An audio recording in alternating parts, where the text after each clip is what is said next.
Lehentasuneko eragiketak. Izango dira biderkaketak eta dauden berreturak. Kasu honetan, daukagu biderkadura bat,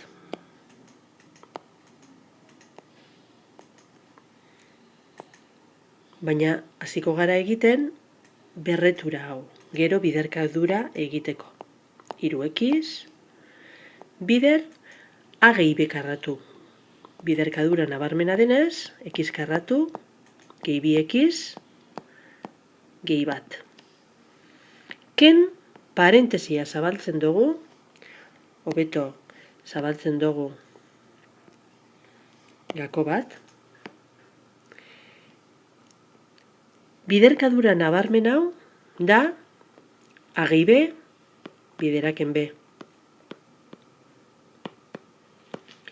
A 2x da eta b da bat. Beraz, emaitza badakigu dela a karratu, ken b karratu. Beraz, 2x berbi, ken bat berbi. Hemen biderkadura hau egingo dugu. 3x biderkatzen dugu, parentesi barruan dauden guztiekin, 3x bider x karratu, 3x berriro. Gehi, 3 bider x bider 2x, 6x karratu. Eta 3x bider bat, 3x. Ken, oraindik ez ditugu ikurrak aldatuko, barrukoa burututa egon arte. 2x berbi, bi berbi lau, eta x berbi, x karratu. Ken, bat. Orain, ikurrak aldatzen, 3x berriru, gehi 6x karratu, gehi 3x, ken, lau x karratu, gehi bat. Gai antzekoak, 3x berriru, 6x karratu, ken lau x karratu, gehi 2x karratu, 3x, 3x, gehi bat.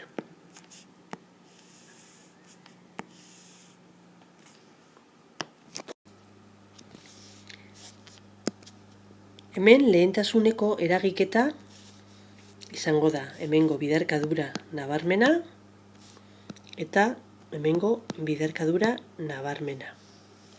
Ikusten duzu, lehengo biderkadura nabarmen honetan, daukagula goian ipini dugun formula bera. Hau da, a gehi b, bideraken b, berdina karratu, ken b karratu. A, x karratu da. Beraz, emaitza izango da a karratu, x karraturen karratua, ken b karratu. Ken, eta orain zabaltzen dugu, gako bat, burutzeko bigarren biderkadura nabarmen hau. A, ken b karratu da. Beraz, hemen,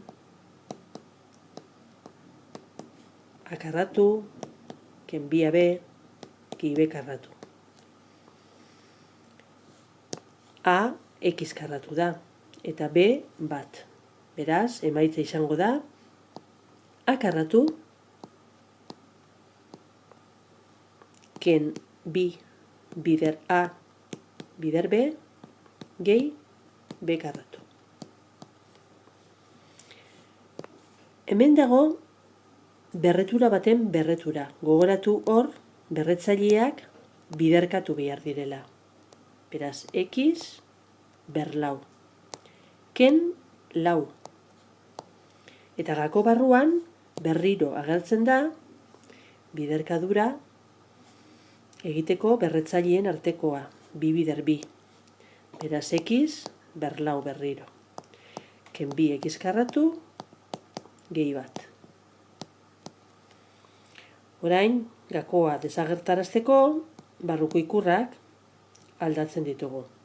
X berlau, ken lau, ken x berlau, gehi bi x karratu, ken bat. X berlau, ken x berlau, ezabatzen dira, eta azken emaitza geratzen da 2x karratu eta -4 ken bat, beraz, ken 5. Eta hori da azken emaitza.